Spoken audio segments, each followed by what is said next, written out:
జై భీమ్, జై భారత రాజ్యాంగం. ఈరోజు ధర్మ సమాజ్ పార్టీ రాష్ట్ర కమిటీ ఆదేశాల మేరకు ఈరోజు పెద్దపల్లి జిల్లా కలెక్టర్ కార్యాలయంలో గౌరవ కలెక్టర్ గారికి ధర్మ సమాజ్ పార్టీ ధర్మయుద్ధం పేరిట 5 డిమాండ్లను ప్రవేశపెట్టడం జరిగింది. ఈ 5 డిమాండ్లలో ప్రముఖంగా ఉన్నటువంటి 5 డిమాండ్లు ఏంటంటే ఉచిత విద్య, వైద్యం మరియు ఉపాధి, భూమి, ఇల్లు.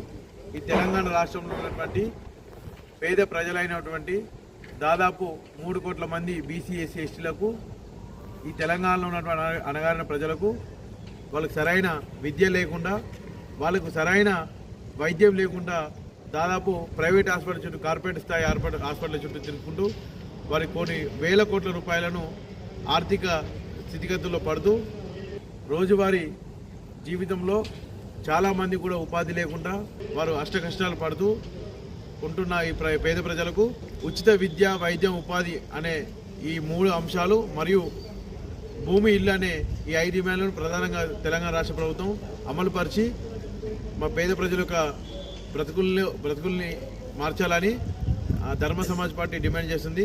ఈ తెలంగాణ రాష్ట్రంలో ఉన్నటువంటి ప్రజాపాలన అని చెప్పుకున్నాడు కాంగ్రెస్ ప్రభుత్వం ఏదైతుందో, దిక్కుమాలినటువంటి ఈ 6 గ్యారెంటీలో ఏవి కూడా మా పేద బతుకులను మార్చేటట్టు లేదు. కారణంగా ఆ గ్యారెంటీలను చెత్త కుప్పలు పడేసి ఈ ధర్మ సమాజ్ పార్టీ ప్రవేశపెట్టిన 5 డిమాండ్లు 100% అమలు చేయాలని, ఈ అమలు చేయలేని ఏడల 100% రానున్న రోజుల్లో ధర్నాలు, రాస్తారోకోలు, ఆమరణ నిరాదీక్ష, రిలే నిరాదీక్ష వరకు వెళ్ళి ఈ ప్రభుత్వానికి మెడలు వంచే ప్రయత్నం చేస్తామని డిమాండ్ చేస్తూ జై భీమ్, జై భారత రాజ్యాంగం.